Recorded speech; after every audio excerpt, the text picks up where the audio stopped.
Hi everybody, this video is sponsored by the One Football guys. Yeah, check out the link in the description below for their app. It's the one-stop shop for all of your news, your views, your transfers, everything to do with Newcastle United. Please download it. We all use it. It's absolutely fantastic. And of course, it keeps Lee Lawless supplied in free hats. So please do us a favour and check it out. Hi everybody, it's Admin Paul with my starting 11 against Brighton. Now I do expect him to play a strong team and there has been news out this morning that both Isaac Hayden and Fabian Shah have trained this morning, so that is good news and I expect them to feature. So my team would be Matt and Dubravka in goal. I don't see him bringing in any of the alternatives because they're just not in the absolute same league as what Dubravka is he? So let's be honest, so it'll be Martin Dubravka in goal. The three centre-backs, I think, pick themselves. That'll be Paul Dummett, Jamal Lascelles and Fabian Shah.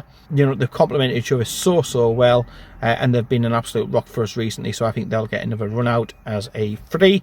Now, to the left, I would go again with Matt Ritchie, just because of the absolute pure and the work ethic of the lad. You know, you can put criticisms towards him and about some of his performances, but he grafts so much, so I'd have him in there.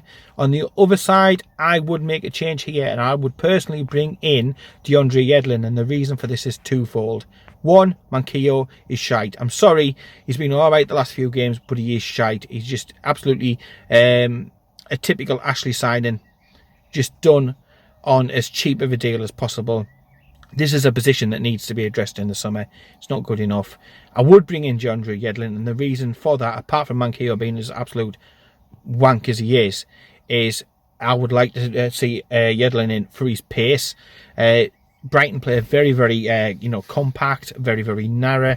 Certainly in the games that I've seen recently of them. So I would use DeAndre Yedlin's pace and the fact that he's going to have a chip on his shoulder for sitting on the bench for a few games.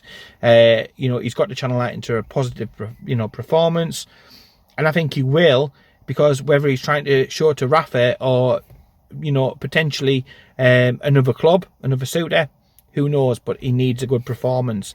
A, to keep in the team, and B, to sort of try and get him a place and a start wherever for next season. So DeAndre Yedlin in at right wing back. In the middle, I would personally go with Isaac Hayden. Again, on form, you can't drop the lad. There is a train of thought to think, do you protect a £15 million asset? Because if he was to get injured, we've already said that we're going to be selling him this summer. But if he gets injured, then that puts a huge question mark over that, and it's a lot of money. But I would, because of the integrity of the league and everything, and there is other clubs' future in the balance, I would play Isaac Hayden, and I would partner him with John Joe Shelvey. Yes, we're missing Almiron, so I want a player in there with X Factor, and Shelvey has it. Again, like DeAndre Yedlin, he's been dropped and he's going to have a point to prove.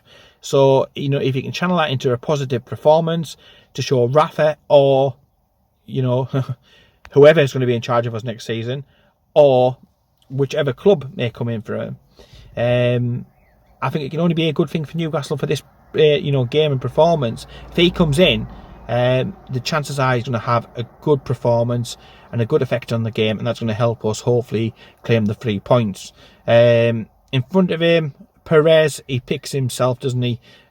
He's been doing fantastically well recently. 11 goals, fantastic in training as well, from what I've seen this week on the official website. So he goes in there, he's absolutely red hot, and whether that's he's attracting other teams or not, he's an absolute no-brainer that he's in there. The movement, the goals, the link-up play and everything's been fantastic. And I would partner him in that attacking midfield role with Mutu. Again, another player who's got something to prove, and we need to make a decision on the lad. He's had cameo appearances where he's looked really good. But obviously there's been a lot of adjusting to the league and everything. And I would have him in there, partner in Perez. Let's see what he can do, because he showed us against Man United he has got quality and he knows where the goal is. And then up top, it's that big, beautiful bastard, Solomon Rondon. Sorry, Carl. He's got to play up front, because let's face it, the alternative is Joselu. And I'm sorry, but there's not a there's not any circumstances that I would ever pick Joselu. You know, I'd rather pick kids in front of him because he's just absolutely shite. So yeah, Rondon up top.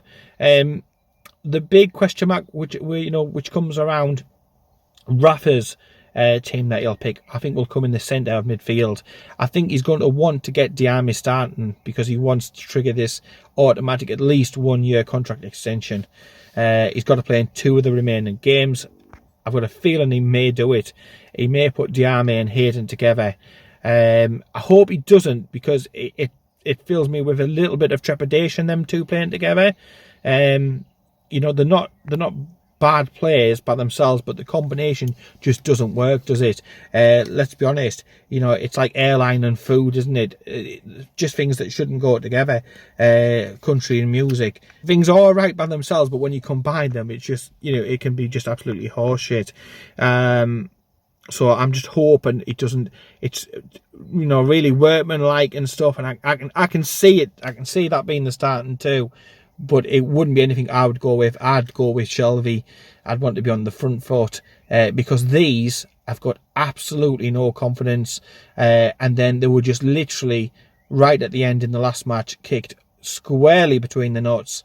Another knockdown on that confidence ladder. And if we can get amongst them and get an early goal, the stadium will be edgy, their players will be edgy, and we could make it a very, very difficult game for Brighton. So anyway, that's what I think. Let me know what you would think below. Cheers.